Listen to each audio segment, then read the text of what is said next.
Nessa segunda palestra do dia, nós vamos ter o tema danos pessoais do direito do trabalho.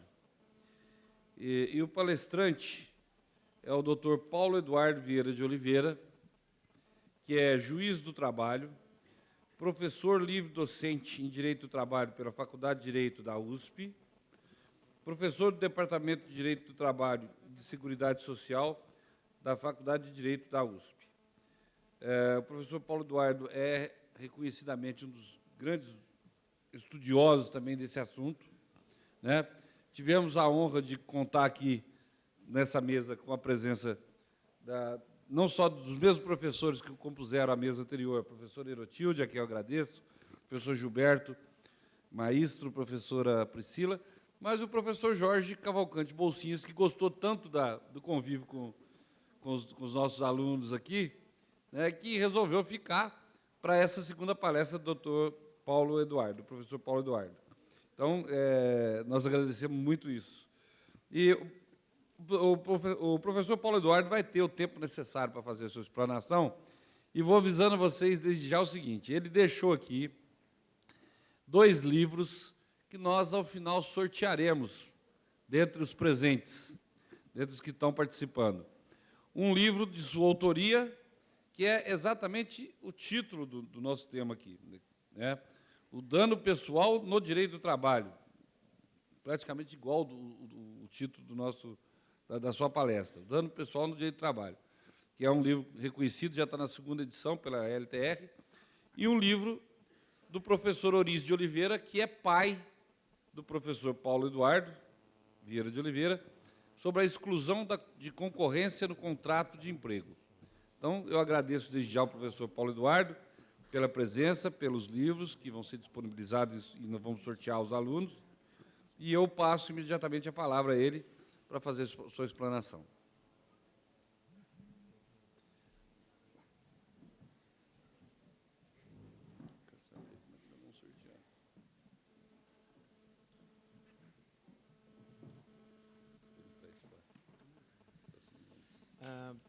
Boa tarde a todos. Eu quero inicialmente agradecer ao professor Davi e à faculdade pelo convite que me formulou. É um prazer estar aqui com vocês. Sei que sábado à tarde vocês teriam coisa melhor para fazer do que estar aqui, mas, afinal, hora é sempre importante no curso de hoje, né?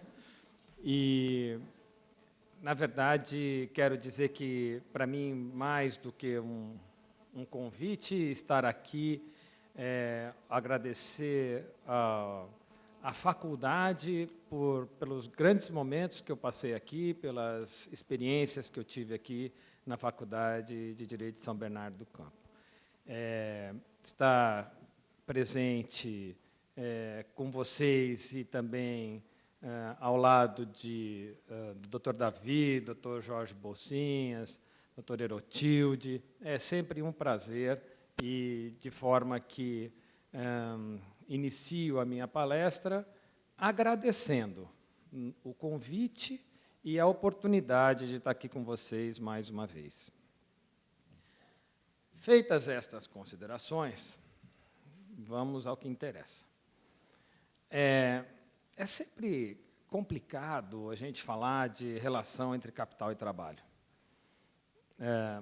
Essa dificuldade que vem da própria natureza do direito do trabalho, que é analisar a relação jurídica entre 2 partes tão distintas. Uma que tem a necessidade imperiosa de trabalhar para ganhar dinheiro, para prover o seu próprio sustento, muitas vezes para poder comer, e de outra, uma pessoa que tem o poder econômico e que quer, através da produção, angariar mais dinheiro. Então, essa relação entre quem trabalha porque precisa e aquele que fornece a oportunidade do trabalho é uma relação complexa. e acaba gerando, no universo da relação jurídica de emprego, ou seja, no dia a dia do trabalho, acaba gerando problemas que nem sempre são fáceis de resolver. Então, eu vou começar a minha palestra tentando explicar para vocês, inicialmente, por que eu chamo isso de dano pessoal e não chamo de dano moral. E todo mundo chama de dano moral.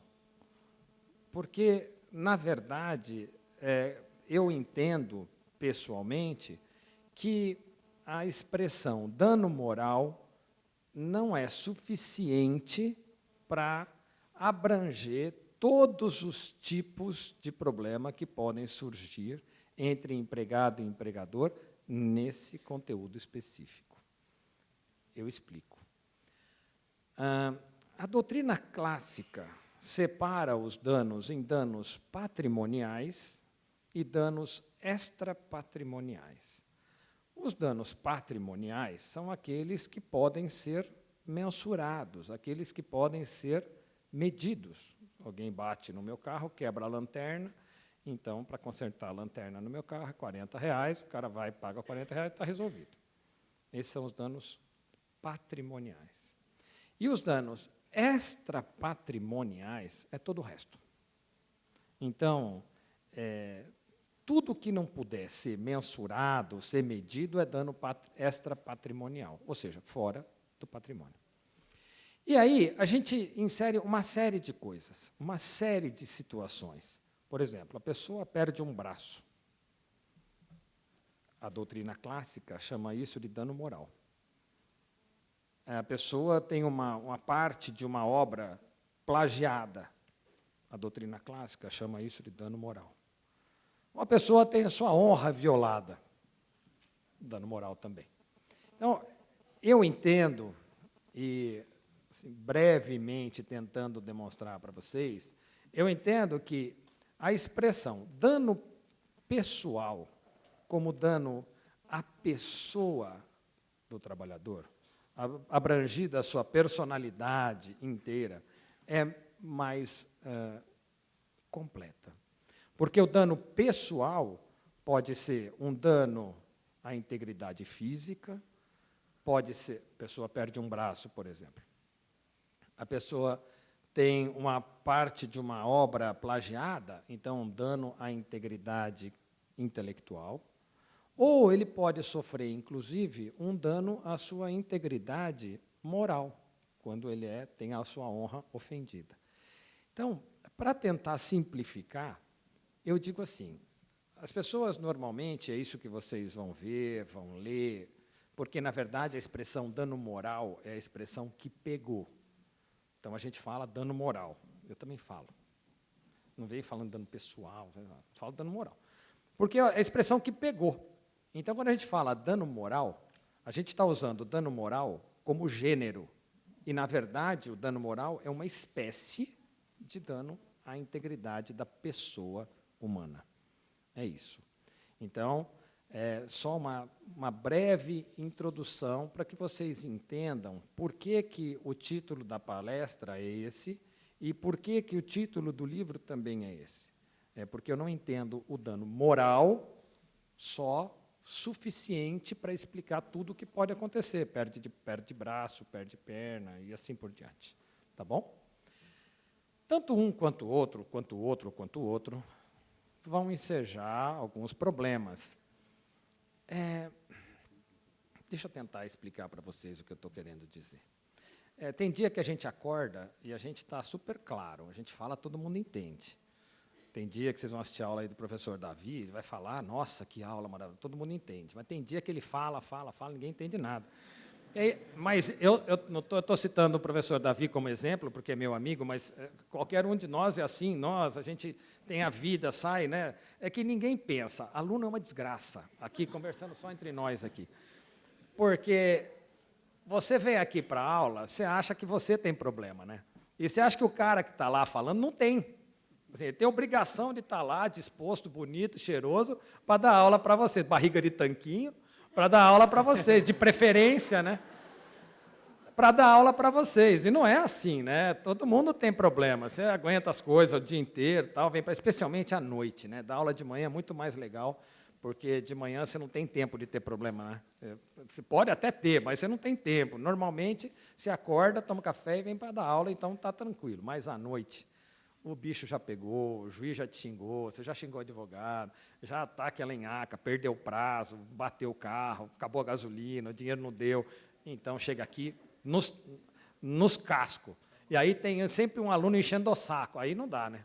Aí é duro. Então, esse negócio da gente dar aula é complicado. Tem dia que a gente está claro e tem dia que a gente não está. E vocês acreditam uma coisa, eu vou falar só para vocês. A gente sabe. É uma droga. A gente sabe que a gente está falando. Nem a gente está entendendo o que a gente está falando aquele dia. Você, ai, que desgraça, Deus do céu. Mas você tem ali que cumprir os 50 minutos cravado ali da aula, né? Então você tem que dar uma enrolada. Ah, eu tenho um caso assim, começa a dar umas inventadas para ver se dá uma distraída, porque a coisa é feia, viu? A coisa é feia. Mas vamos lá, né? Agora que a gente está mais íntimo um pouquinho, então vamos tentar seguir em frente, né? Essa questão aí das relações entre capital e trabalho é sempre uma questão complexa. E, se a gente for pensar bem, a gente passa mais tempo no trabalho, assim, eu estou falando das pessoas que trabalham, né? A gente passa mais tempo no trabalho do que em qualquer outro lugar, né? A gente tem aí uma dificuldade concreta de passar tempo com a família, com os filhos, com a tia Maricotinha, porque a gente está sempre trabalhando. Então, é normal que no ambiente de trabalho surjam situações que vão envolver a dignidade do trabalhador. E agora, essa questão é séria. É assim, ó, o empregado ele tem que ser respeitado como cidadão. Essa é a tônica da minha palestra. Essa é a linha condutora de tudo que eu vou falar aqui hoje. O empregado tem que ser respeitado como cidadão.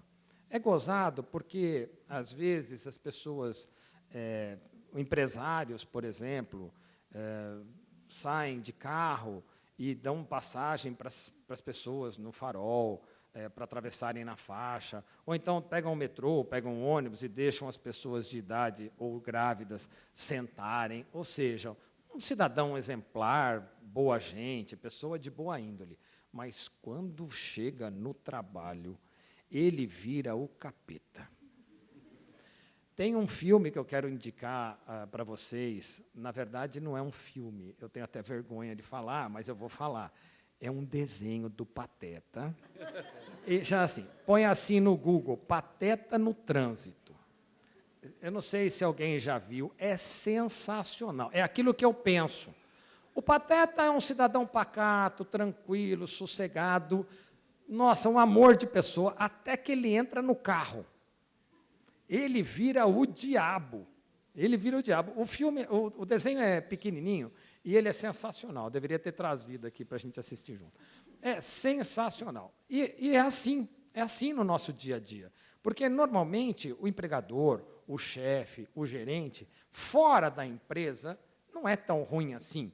Embora eu não acredite que ninguém possa ser bom e mal ao mesmo tempo, fora o Dr. Hyde, lá, né, o médico e o monstro, mas, fora isso, eu tenho uma dificuldade para entender. Para mim, quem é bom, é a índole. Quem é ruim, é índole. Mas, nessas relações entre capital e trabalho, em virtude da dependência econômica, jurídica, técnica, hierárquica, nossa, olha quantas, o empregado acaba sendo submetido a uma condição que naturalmente, normalmente, ele não estaria. Explico. Se qualquer pessoa fizesse com aquele empregado coisa semelhante, eu estou deixando no genérico, daqui a pouco eu vou especificar. Qualquer pessoa fizesse fora do trabalho com aquele empregado a mesma coisa que o empregador faz no trabalho, ele não suportaria, ele não deixaria, ele não aceitaria. Mas como está lá no trabalho, ele aceita, ele suporta, ele deixa. Sabe por quê? Porque o empregado trabalha porque ele precisa. Isso torna pior a coisa. Quando a gente depende, quando a gente está numa situação de fragilidade, como o empregado está em relação ao empregador, fica muito complexo a gente falar de aceitação. E também é muito complexo a gente falar de revolta. Como é que o empregado vai fazer? Se eu fizer isso, eu vou perder o meu emprego. E, nesse ponto, o nosso direito é muito cruel, porque o nosso direito agasalha uma coisa que me irrita todo dia que eu falo, que é a tal da dispensa imotivada. Como o empregador no Brasil pode mandar empregado a hora que ele quiser, sem dizer por quê, assim, oh, bom dia não, está despedido, acabou. Por quê? Porque é assim. Assim, com qualquer relação humana, você sempre quer saber por quê. As mulheres, muito mais. Terminou o namoro. Por quê? Não, terminou, mas por quê? Aí, se arrumou outra. A minha mãe não é boa o suficiente para você. Eu não sei cozinhar. Sempre vai ter que ter um porquê. Aí você dá o porquê. Terminei porque eu arrumei outra. Nossa. Aí você se arrepende de ter explicado o porquê. Entendeu? É assim. Nas relações entre capital e trabalho, entre empregado e empregador, também é assim. Imagina só, você compra um apartamento em 30 anos para pagar. Aí chega para trabalhar no dia seguinte com um sorrisão no rosto. Meu Deus, eu comprei um apartamento. Bom dia, fala para o teu empregador. Está despedido. Que isso, gente? E aí, nós vamos começar a perceber que essa fragilidade do empregado em relação ao empregador, ela se potencializa quando a gente fala de dignidade. Vou explicar.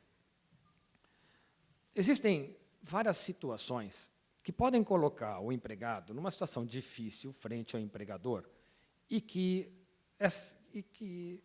tais situações não se justificam, não se explicam e nem devem acontecer, mas acontecem. Antes de mais nada, deixa eu falar uma coisa. Antes que eu esqueça, porque eu estou assim ultimamente, sabe? Eu começo a falar e eu falo mais do que a boca, vocês já perceberam. Aí eu vou esquecer, vai chegar no fim, eu sei que o Davi vai falar, olha, Paulo, já deu, e eu vou esquecer de falar isso. Não existe indústria do dano moral, ponto, falei. Fala assim, tem muito pedido de dano moral, virou indústria o caramba. O caramba, porque eu estou num ambiente selecionado, eu quero esclarecer que eu sou corintiano, e que, caramba, não é uma palavra do meu vocabulário normal, mas, vamos lá, esse negócio de indústria de dano moral, não tem indústria de dano moral nenhum. Que a verdade, o que acontece hoje, já acontecia com a vovó. E era pior.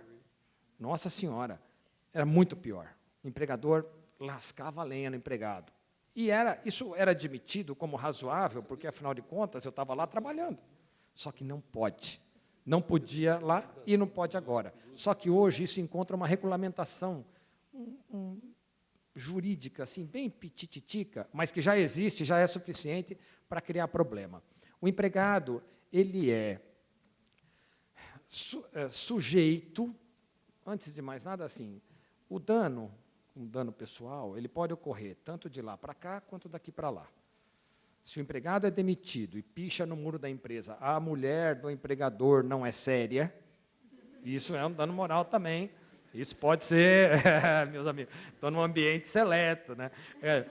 Então, eu posso me deparar com uma situação assim. Então, nesse caso, o empregado, devidamente processado, pode ser condenado ao pagamento de uma indenização para o seu empregador. Mas, fora isso, a grande maioria das vezes, até em virtude dessa questão da subordinação, sobre a qual nós já conversamos, quem acaba sendo o sujeito passivo do sofrimento, do dano pessoal, do dano moral, é sempre o empregado. Eu vou mostrar para vocês, rapidamente, algumas situações em que isso pode acontecer. Vamos lá, vamos começar do começo, numa fase assim, pré-contratual. Eu não sei exatamente se todos vocês já passaram por isso, mas existem empresas que fazem um negócio chamado seleção. Eu vou selecionar um estagiário, eu vou selecionar um advogado, eu vou selecionar alguém para trabalhar na minha empresa. Perfeitamente, o critério de seleção, e aí, gente, o céu é o limite, a imaginação brota. Uma empresa multinacional, outro dia ali da região eu não vou falar de onde que é, porque eu estou em vara única. Se eu falar de onde que é, todo mundo vai saber, né? Uma indústria multinacional do estado de São Paulo. Não, porque eu acho que empresa ruim tem que falar o nome, sabe? Outro dia eu peguei um processo da Ultrafarma. Empresa ruim. Magazine Luiza, péssimo. Casa Bahia, um lixo. Assim, eu estou falando na relação com o empregado, né? Não estou falando que, não, por favor, vai comprar a batedeira da vovó na Casa Bahia, não tem problema nenhum. Eu estou falando nas relações com o empregado, aí é coisa difícil. Mas essa empresa aí resolveu fazer um teste, uma seleção para a contratação de um empregado. Na seleção, então, aquele negócio, né? Primeira fase, uma prova, tudo mais, passaram alguns, então foram selecionados, receberam uma cartinha para ir na segunda fase. Chegou na segunda fase, outra prova, fez outra prova, recebe a cartinha para ir na terceira fase. O processo de seleção dura 6 meses, né? Aí, a moça foi. Quando ela chegou na porta para a terceira fase, uma pessoa que estava na porta falou assim, ó, não pode entrar. Como assim não pode entrar? Ah, você não pode entrar. Não, eu posso entrar, eu recebi a cartinha. Pegou a cartinha, mostrou a cartinha, assim, você não pode entrar. Mas eu recebi a cartinha, eu tenho que entrar. Não, você não pode entrar. Mas por que eu não posso entrar? Mulher sempre pergunta por quê. Por quê? Porque você é gorda. Não é um caso, nem 2 e nem 3. Essa questão do sobrepeso é um fator assim, que está pegando ultimamente, entenderam? Mas, assim, a moça saiu de lá, brava, e entrou com uma ação pedindo o pagamento de uma indenização por danos morais. Eu vou parar aqui e vou para outro exemplo, depois a gente acumula tudo de indenização para falar no fim. Uma outra situação, também uma seleção numa empresa. O cara não era empregado ainda. E estava tentando fazer um teste para entrar na empresa. E aí participou da primeira fase, participou da segunda fase e chegou na terceira fase. A terceira fase é um negócio que qualquer dia, se um dia eu conseguir aposentar, eu vou estudar esse negócio aí, que chama dinâmica de grupo. Eu vou falar para vocês uma coisa. A dinâmica de grupo é uma coisa assim mais surpreendente do que o time do Corinthians. É assim, tudo pode acontecer. Começa o jogo, nossa, tudo pode acontecer. Começa a dinâmica de grupo, tudo pode acontecer. O que é a dinâmica de grupo? Não sei. Cada empresa faz uma. Essa empresa aí, eu não ia falar o nome, mas eu vou falar o nome, Ródia. Ela fez assim. Tem aqui, né? Bom, não é a daqui, é a de Paulínia. A Ródia fez assim. Dinâmica de grupo. Sobraram 6 candidatos. 3 agachados no chão de 4. Não acabei ainda. Piora. 3 sentados nas costas desse, como se fossem montados num cavalo. Deu um cabo de vassoura. Gente, parece brincadeira. Eu não conseguiria inventar isso. Isso é de verdade. Deu um cabo de vassoura para cada um e fala assim, agora guerreiem como se vocês estivessem numa cruzada. Sabe o que eu acho? Eu acho sensacional. Eu acho legal vocês darem risada, porque vocês não estavam lá.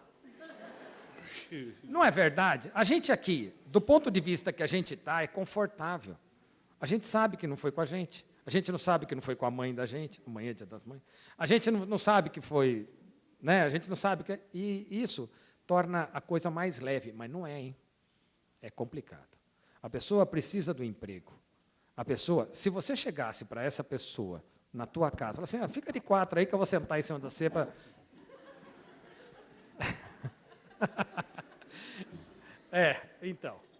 Então, vejam só, eu jamais poderia admitir que isso acontecesse numa situação normal, mas a pessoa está lá. A pessoa, no caso, era um senhor de 40 e poucos anos e que teve que se submeter a isso para conseguir um emprego. E esse é o segundo exemplo, e eu vou dar mais um de dinâmica de grupo só. O cara passou por várias fases de uma dinâmica de grupo, eram 150 candidatos inicialmente e acabaram sobrando 2. Foram fazer uma entrevista com o diretor da empresa, com a diretora da empresa. Fizeram a entrevista com a diretora da empresa, e a diretora da empresa, após a entrevista, chegou para um, falou assim, olha, você foi o selecionado. Apareça aqui amanhã e traga documento de identidade, essas coisas, né? Para contratação, carteira de trabalho. O cara foi para casa, ele estava procurando emprego já há mais de um ano, isso é fato concreto. Ele foi para casa, pegou a mulher dele e foi para o shopping. Aí, no shopping, ele comprou sapato, cinto combinando, comprou uma camisa, foi para a praça de alimentação, tomou um chopinho, comeu um franguinho, tudo nos autos, tudo provado. E aí, foi para casa. No dia seguinte, acordou, tomou banho, fez a barba, botou a roupinha, foi lá, pastinha de elástico, sabe aquelas pastinhas de elástico? Né? Pastinha de elástico, e foi lá levar os documentos para a empresa. Quando chegou na porta da empresa, falou assim, quero falar com a X, que era a diretora. Ah, ela está esperando o senhor. Entrou, chegou na sala dela e falou assim, olha, sinto muito. A gente teve uma reunião ontem à noite e decidimos que não íamos preencher mais a vaga. Esse aí foi legal, porque ele entrou com uma ação, ele pegou um advogado legal, e ele entrou com uma ação contra a empresa pedindo uma indenização por dano moral, ele pediu as verbas decorrentes de ele considerou um contrato de trabalho, eu também acho que era, né, uma promessa de contrato, e pediu uma indenização por dano material. Ele pediu o preço do sapato, o preço da camisa, o preço do cinto, o preço do shopping, o preço do franguinho. E eu dei. Percebam, vejam como é que são as coisas. Dinâmica de grupo é um negócio louco. Eu não saberia dizer para vocês qual que é eu precisaria fazer um curso de psicologia, se bem que eu tenho muitas dúvidas que os psicólogos saibam, mas eu precisaria fazer um curso para tentar entender nisso. Né? Vamos dar um passo adiante. Não muito. Exame médico. Exame médico admissional. Vocês sabem o que é o exame médico admissional, aquele exame que alguém te dá uma prancheta, deve ser o único lugar do Brasil que ainda usa prancheta. Olha, outro dia eu fui fazer uma palestra e falei esse nome, prancheta. É até esquisito falar esse nome. A gente desacostumou, porque antigamente todo mundo usava prancheta. Mas é tão esquisita essa palavra, não é prancheta? Bom, mas enfim, vamos lá, pegar uma prancheta. Deve ser o único lugar que usa isso ainda. Lá no exame te dão um questionário. Quem nunca fez um dia vai fazer, quem nunca trabalhou um dia vai trabalhar, vai fazer um exame médico admissional. É mais ou menos o seguinte, eles te dão uma prancheta com um papel, um questionário, perguntando assim, eu imagino que aquilo seja o seguinte, um médico, um dia, sentou na casa dele e falou assim, deixa eu imaginar todas as doenças que existem no mundo, começando com a letra A. Então, ele sabe aquela música do Titãs? Asma, bronquite, difteria, cachumba, coqueluche. Essa música aí multiplicada por 4. Então, você já teve asma, bronquite, letra B, né? Catapora. Aí vai indo as doenças lá, né? Já teve doença cardíaca incurável que exigiu que você fizesse uma cirurgia. O cara está lá procurando emprego. Eu posso estar com o coração de plástico, que eu nunca vou colocar um sim naquilo, né? Jamais, em tempo algum, que você vai responder sim para qualquer daquelas perguntas. É igual o negócio do visto americano. Outro dia, eu fui preencher o negócio do visto americano. Então, você pretende levar bombas na sua mala? Olha, me desculpa se tem algum americano aqui, mas isso é ridículo demais, as perguntas dos caras. Você faz parte de alguma organização terrorista? O mundo está cheio de gente estranha, gente. O mundo é uma coisa complicada. O mundo é um troço complicado. Viu? Bom, mas vamos lá. Então, o exame médico admissional, então o cara tem que preencher aquele negócio, aquele monte de coisa lá. Foi o homem e a esposa. O homem ia ser contratado como professor e a esposa como professora de uma mesma faculdade. E, então, os dois foram fazer o exame médico admissional juntos. Era numa clínica dessas, porque a empresa que não tem um médico lá dentro faz o exame em outras clínicas, então foi numa clínica dessa. Aí o homem terminou primeiro e deu o questionário para a secretária levou para a sala do médico. Aí ele foi chamado. Chegou lá o médico, oi, bom dia, tá, você vai ser contratado para professor? Tá tudo bem? Tá. Pegou lá, viu que o cara tinha preenchido não. Bom, então até logo, tudo de bom, assinou, exame médico admissional, é isso aí. O cara nem encosta em você. Aí foi a mulher. A mulher, assim, corintianamente dizendo, era linda. Assim, a mulher era do outro. Eu só estou assim, falando porque, né, assim, é uma opinião pessoal minha. Né, porque também... Aí o médico olhou para a mulher, isso tudo no processo. Falou assim, bom dia, tira a roupa. Ela falou assim, tira a roupa, ali. Foi no biombo, tirou a roupa. Daí ela ficou de calcinha e sutiã. O médico falou, não, tira tudo.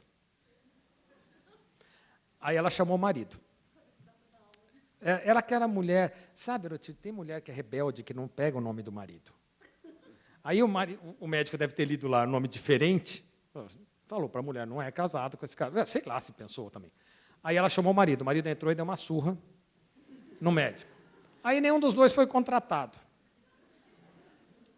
Eu achei errado, porque não tem nada a ver uma coisa com a outra. E isso gerou um processo com pedido de indenização. Vocês veem, vejam só, nós nem entramos no contrato de trabalho ainda. E olha quantas situações podem ocorrer que são da nossa vida, que ocorrem em decorrência do trabalho, que vão ensejar um pedido de reparação.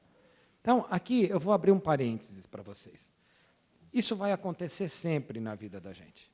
A gente sempre vai ter, em algum momento, alguma situação de desconforto, que vai ser desagradável. Só que isso, a própria sociedade, a própria convivência em sociedade, estabelece um limite. Ultrapassado esse limite, a gente não pode deixar para lá. O empregado não pode deixar para lá. E tem mesmo que ajuizar ações pedindo pagamento de indenização por dano moral ou por dano pessoal, como vocês achem. Isso não pode ser deixado de lado. Vejam, eu contei aqui 4 casos para vocês e o contrato de trabalho nem começou. E vejam só, vamos começar o contrato, vocês vão ver que a coisa vai piorar. Eu vou citar 4 exemplos. Eu vou começar por um que já é bastante ruim para mim pessoalmente. Revista pessoal. É assim, ó. Um dos integrantes, um dos elementos, eu não sei se todo mundo aqui já teve direito do trabalho na faculdade, mas um dos elementos integrantes do contrato de trabalho, um dos elementos integrantes é a fidúcia. Fidúcia é confiança. Para eu contratar alguém para ser meu empregado, eu tenho que confiar nele. Se eu não confio, é simples, eu não contrato. Então, vejam, isso é um pressuposto básico para a gente continuar a nossa conversa. Então, eu confio naquela pessoa e vou contratá-la como empregado. Tá bom. Bom, mas eu quero proteger meu patrimônio. E para proteger meu patrimônio, eu vou botar alguém fazendo revista nessas pessoas que trabalham como meus empregados, na entrada e na saída. Magazine Luiza. E fazem isso como a coisa mais natural do mundo. Sim, chegam para a mulher, porque mulher é sempre pior. A mulher, coitada, ela realmente não ganha só menos que o homem, em média 30%, segundo os dados da OIT deste ano. Ela é muito mais atingida nessas questões do que o homem. Chega lá na entrada da empresa, chega para a mulher e fala assim, abre a bolsa. Quê? Abrir minha bolsa? Ainda bem que eu não sou mulher, porque eu ia ser barraqueira muito, viu? Nossa, você quer abrir minha bolsa? O quê? Tá louco? Ai, se eu não fizer isso, eu vou ser mandado embora. Não é essa sempre a justificativa que dá? Bom, mas entre você ser mandado embora e resguardar a tua dignidade, tá vendo como é complicado? Mas eu tenho 2 filhos lá em casa para dar comida. Meu marido foi embora, eu sou mãe solteira. É complicado, né? E quanto mais vai complicando essa situação, mais a pessoa vai ficando refém de outra por uma questão absurda. Então, abre a bolsa. Na saída da empresa, abre a bolsa. Esse negócio de abrir a bolsa me irrita. Me irrita. Me irrita muito. Me irrita quase quanto porta de banco. Eu morei um tempo fora do Brasil. Eu morei em Portugal. Lá é assim, o banco tem porta automática. Você vai, a porta trava. Acabou. Se você não tirar o que você tem de bolso, de metal no teu bolso, você não entra. Não vem ninguém, não tem ninguém. O sistema é mecânico. Se o sistema é mecânico, tá bom, não tem discriminação. Ok? Entenderam? Você vai ficar até amanhã lá tentando entrar no banco com metal no teu bolso que você não entra. No Brasil, o sistema é abrasileirado. O sistema é discriminatório. Ele é discriminatório porque depende da cara do freguês do banco. Eu estou entrando, a porta trava. Mas a porta abre, alguém libera a porta porque eu tenho cara de honesto. O importante é ter cara de honesto. Agora vai uma pessoa de cor. Ó, são essas, selecionados. Motoboy, pessoa de cor, velhinha. Eu não sei por que as mulheres, depois de uma certa idade, é mulher, depois de uma certa idade, ela faz o supermercado primeiro para ir no banco depois. É impressionante. Se vocês pensarem um pouquinho, vocês vão concordar comigo. Então, tem laranja caindo para um lado, ovo caindo para o outro, e o guarda lá que não quer deixar a mulher entrar. E é sempre uma pessoa super bem preparada, super bem educada. Dá um passinho para trás aí, ô. Se fosse com a minha mãe. Ai, se o cara fala assim com a minha mãe. É isso que a gente tem que pensar. Porque aquela pessoa lá tem um filho, ou aquela pessoa lá tem uma mãe. E é isso. Eu já resolvi que um dia eu vou ficar rico. Eu tenho algumas alternativas para isso que eu não posso falar. Mas uma eu posso falar. Eu vou parar num banco, e vou parar na porta, e não vou para frente e não vou para trás. Porque é sempre a mesma história. A porta trava, faz passinho para trás o cacete, eu quero passinho para frente. Desculpa aí, irmão, é nóis. Escapou, eu vou empolgando, aí vai, paciência, vai, já foi. Aí, passinho para trás, coisa nenhuma. Não, passinho para frente, passinho para trás, passinho para frente, aí vão chamar o gerente. Tumulto, né? Porque vai ter gente querendo entrar lá fora e vai ter gente lá dentro querendo sair e a porta não vai nem volta. Porque o cara fica marrudo, né? Aí ele não abre. Aí vai o gerente, não, o senhor sai, não sai, vou chamar a polícia, chama. Nossa senhora, aí vai ser demais. Eu vou anotando os palavrões que vão me xingando, aí se a polícia for truculenta, me bater melhor, porque eu vou ganhar um dinheiro desse banco que vocês não têm noção. Porque o sistema brasileiro é discriminatório. Por quê? Ele abre a porta, ele libera a porta para quem tem cara de honesto. Como é que eu posso saber se eu está certo eu ser julgado pela minha aparência? Se eu estou de terninho, a porta abre. Se eu estou sem terninho, a porta não abre. Vocês querem ver como essa porta é uma porcaria? Acabou o rouba-banco? Pronto. Eu quero dizer, não de rouba-banco, aqueles caras que explode o banco, tal, porque isso daí continua, mas rouba-banco, os caras entrando em banco. Acabou? Não acabou. Então, a porta é um lixo. Porque o cara entra de terninho, parece honesto, com uma R15 na perna. Pronto, acabou. Percebe o que eu quero dizer? A porta trava, ele tem cara de honesto, libera, pronto, acabou, assalto. Então, quando eu faço revista pessoal na empresa, eu faço uma revista na bolsa, essa revista já me atinge, já não gosto, já acho que é desnecessária. Porque se o empregador tem que preservar o patrimônio dele, ele não tem que preservar o patrimônio dele à custa da dignidade do trabalhador. E eu estou violando a dignidade do trabalhador quando eu chego para ele e falo assim, abre a tua bolsa. Eu estou mais do que violando a dignidade, eu estou violando a intimidade do trabalhador. Protegida constitucionalmente, artigo 7º, artigo 5º da Constituição, incisos 5º e 10º. Artigo 5º, inciso 5º e 10º. A dignidade, de uma forma geral, está protegida e é um dos fundamentos da República Federativa do Brasil, artigo 1º, inciso 3º da Constituição. Artigo 1º. Quer dizer, não precisa ir muito longe na Constituição, logo lá no artigo 1º, você vai ler que é um fundamento da República Federativa do Brasil o respeito à dignidade da pessoa humana. Isso é muito bonito, mas precisa valer para alguma coisa. Então, o empregador, assim, agora eu vou exagerar, mas eu penso assim. No meu tribunal, acho que pouca gente pensa assim. Mas, assim, o empregador atrasou pagamento de salário para o empregado. Para mim, tem dano moral. tem coisa mais digna do que pagar o salário para o empregado? Isso é uma obrigação do empregador. Atrasou o pagamento de verba rescisória. Ah, mas atrasou, isso não é dano moral. Fica você um mês sem receber teu salário para você ver se isso não atinge a tua dignidade. O dono do açougue vir cobrar na tua porta. O dono do armazém vir pedir para você, o filho ter pedido dinheiro para comprar bala e você não ter.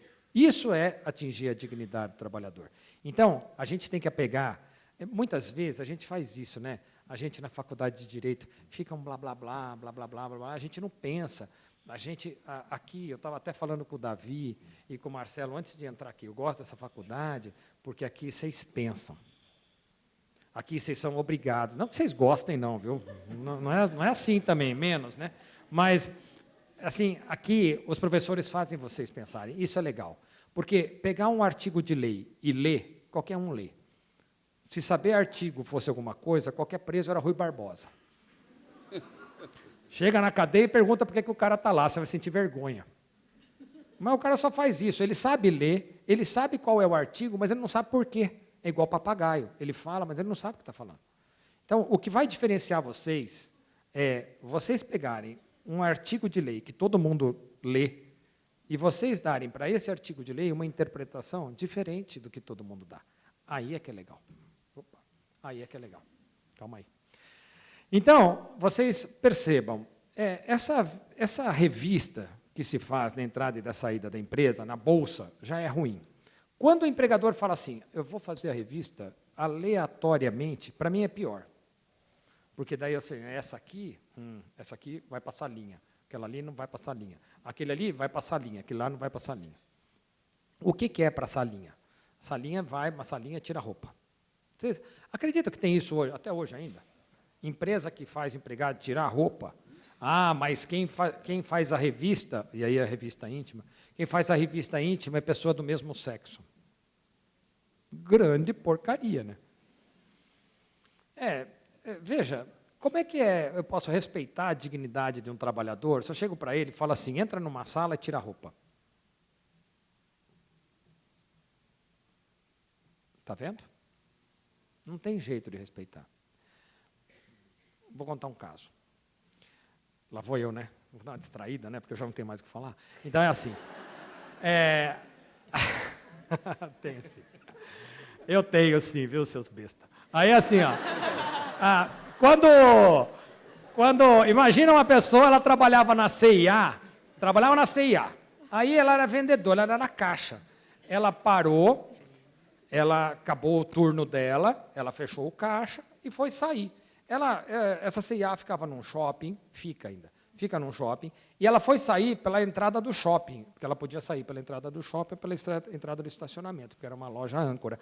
Aí ela foi sair pela entrada do shopping. Quando ela saiu pela entrada do shopping, aquele alarme apitou. Daí ela parou. Aí veio o segurança. Qualquer dia eu vou tentar entender a cabeça do segurança e da dinâmica de grupo. Aí, super educado, assim, abre a bolsa aí, ô. Assim, né? Aí a moça, mulher, um bicho besta demais, né? E abre a bolsa. Se eu chego para vocês rápido, abre a bolsa aí. Você abre. Não abre? Abre. Aí ela abriu. Aí o segurança olhou ali, deu uma fuçada assim, não achou nada. Teu marido não abre tua bolsa. Teu namorado não pega tua bolsa nem por decreto. Mas o cara chega, abre a bolsa, você abre a bolsa. Vocês têm que parar de ser boba, né? Aí, para o marido pode mostrar. Aí é o seguinte, o cara abriu a bolsa, não achou nada, pegou a bolsa da moça, virou no chão do shopping. Virou no chão do shopping. Agora é ó, né? Essa é super legal vocês, né? Virou na bolsa, não achou nada. Falou, cata aí, assim, foi esse português, cata aí e vem comigo. Pegaram a moça, levaram ela para uma salinha da CIA. Aí o segurança, esse super educado, e o gerente lá da loja chegaram para ela, delicadamente, tira a roupa. Como assim? Tira a roupa. Você está levando alguma coisa da loja. O alarme apitou, tira a roupa. A moça tirou. Aí não tinha nada. Daí ela botou a roupa, os caras, desculpa aí, viu? Até amanhã. Ela nunca mais voltou e ajuizou uma ação contra a CIA pedindo pagamento de indenização por dano moral. Mais algumas situações, só para exemplificar. Controle de e-mail. Hoje em dia, nós estamos aí na era da informática, e o direito da personalidade ele está vagueando ainda nessa coisa do e-mail, né? Qual que é a natureza jurídica do e-mail? É correspondência eletrônica, não é? Bom, mas do e-mail mas dessas mensagens por inbox, por intranet, por WhatsApp, o que é isso aí? Pode ou não pode? O problema todo é assim. São dois problemas, na verdade. O primeiro problema é que as pessoas adoram, assim, hoje em dia, demasiadamente adoram se expor. Então, eu vou no McDonald's comer um Big Mac. Eu ponho lá no Instagram, Big Mac. Pô, mas que pobreza, não? Você tinha que ter vergonha, né? Ou seja, o cara tinha que ter vergonha de botar que está comendo um Big Mac por 5 conto no McDonald's, mas ele põe. Ah, tudo bem, né? Ah, daí eu vou, sei lá, vou na Cidade da Criança, para usar um exemplo aqui perto. Bom, Instagram. Então, eu quero mais dizer para os outros, para onde eu estou, do que eu quero aproveitar aquele momento, entendeu? Isso faz parte da mudança das relações sociais. Mudança das relações sociais. Meu filho está aqui. Ele é do bem. Mas se eu falasse com meu pai, do mesmo jeito que ele fala comigo, naturalmente, era um mundo diferente. Eu estava frito. Nem eu aguentei. Eu estava frito. Gente, eu sou corintiano, está difícil. Eu me sento um cara com o uniforme do Palmeiras aqui, ó, na minha frente. Eu só vejo ele. Que droga, meu. Irmão, desculpa aí, mas é nóis, né? Então, vejam, são situações que a gente realmente não tem como. O empregado acaba submetendo e não tem solução. Então, as pessoas se expõem, e hoje em dia existem empresas que têm departamentos inteiros voltados apenas para essa questão, para um rastreamento nas redes sociais, para o que você anda fazendo. E outro dia apareceu um processo assim. O cara foi mandado embora de uma empresa e disse que tinha sido mandado embora porque a empresa tinha entrado no Facebook dele e tinha visto... é o que eu falo, né? E tinha mandado embora ele porque ele estava sendo discriminado porque ele era homossexual. Então, tá bom. Foto do perfil do Facebook dele. Ele dando beijo na boca de um cara. Agora, eu pergunto para vocês, eu não tenho Facebook, não adianta procurar. Eu tenho Facebook. Aí é o seguinte, quando eu coloco uma foto lá no Facebook ou no Instagram, como é que é o verbo que eu conjugo? Eu vou publicar. Publicar é tornar público. Como é que eu posso falar a empresa viu? Claro que viu, você que quis que visse. Então, o cara trabalha numa empresa fundamentalmente judia e põe uma foto, ele com a fantasia do Hitler, até bigodinho. Meu, a gente vive num país que o empregador não precisa de nada para te mandar embora. Nada. Está despedido, pronto. Você se expõe.